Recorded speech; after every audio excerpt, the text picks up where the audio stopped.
was really struggling after the finish line. The coldness? Yeah. Yeah. All right, so Adam Myerson, before we talk about your bike race, which went well, Thank you. let's talk about, I heard some stuff with some heckling, maybe a little over the top, across the line heckling. I don't even know who these dudes are, but like it was two dudes in particular, and like when this dude with the bullhorn starts yelling stuff about like, I hate bike reg, or I hate athlete reg, and he's yelling it at me, and I just sat up and was like, I don't even get it. Like, does he think I own bike reg or something? Like, it was a weird heckle for me. No, you cycle smart, dude. Right, is he confusing the company? And it's such a hard race, and you have to go so deep, and it's a solo effort, so like psychologically it's a harder race than most because you're focused on your technique everywhere. Like one little mistake is 10 seconds every time you make it, but if you stay focused and you like get on the gas at the right moment, you gain 10 seconds with just a little effort, and that's the whole thing. But you're battling yourself the whole time. It doesn't matter what anybody else is doing, so it requires like all your attention, but all of your effort. Like you have to, like, you're fighting yourself the whole time.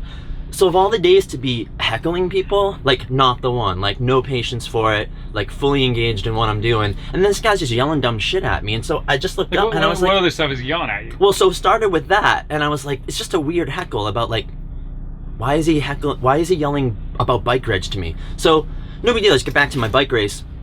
And then I come back around and there's some other guy in like a blue teddy bear onesie or something with a hood on, and it's the same thing. It's like super hard off camber after this like uphill, and I'm going as hard as I possibly can and trying not to crash at the same time, and he's yelling stuff about like the holes in your ears make you lighter. Like come on, dude. I've had my ears stretched for like over 20 years at this point. Like, it's not funny. It's not even like significant. Like, really, that's what you got. Have you ever gotten a good heckle about that? Have you gotten something that was like witty? Of course not. There's got to be something. What could you possibly say about my appearance that would be original or funny to me?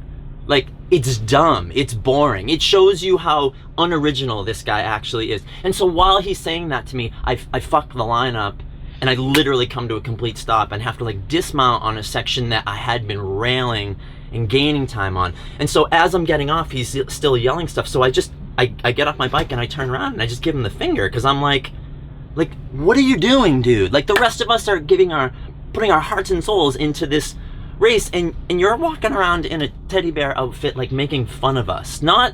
It's not like, it wasn't funny. I didn't feel like he was like secretly cheering for me. He's being a dick, and the timing is bad.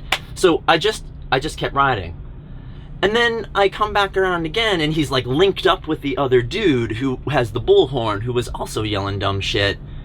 And I don't even remember what he said at that point, but I'm trying to rail a section, and I find, like, I get through the part, I'm trying to ignore them, focus on what I'm doing, and I clear the section, and they're still yelling, and I just lose my patience again, and I sit up, and I just look back at them like, what is wrong with you guys? So, and then of course I cross the finish line, and the first thing I do is go to the parking lot to go find them, because I want to confront these guys. So I'm like, what is your fucking problem?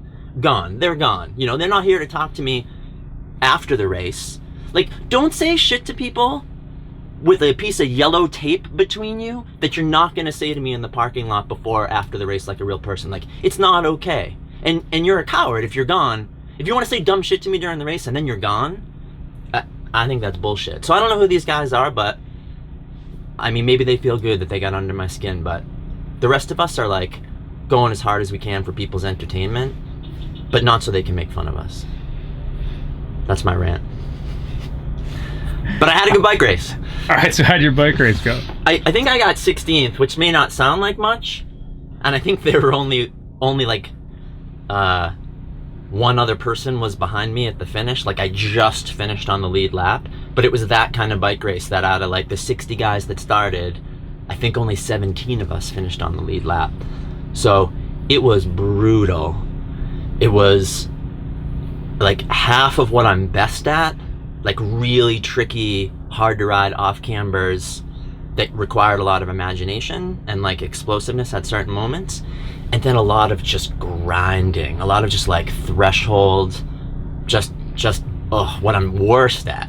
There's a lot of elevation too. A lot of elevation. Yeah, change. yeah. And sometimes you were just like, you were just trying to ride hard enough to not run. Literally, like, if I can just go hard enough, I won't have to get off. Like, that's brutal. Any problems with pedals today? Like getting back in the pedals? No, my gear is awesome. My Vittoria mud tires, new prototype mud tires, were amazing. I rode the long uphill that most people were running. I saw that. Did you go something super aggressive? It's a normal mud tire, but it's a new design.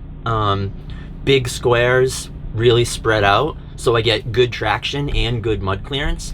And I think a big part of that, and I rode 18 PSI in the front, 20 in the rear.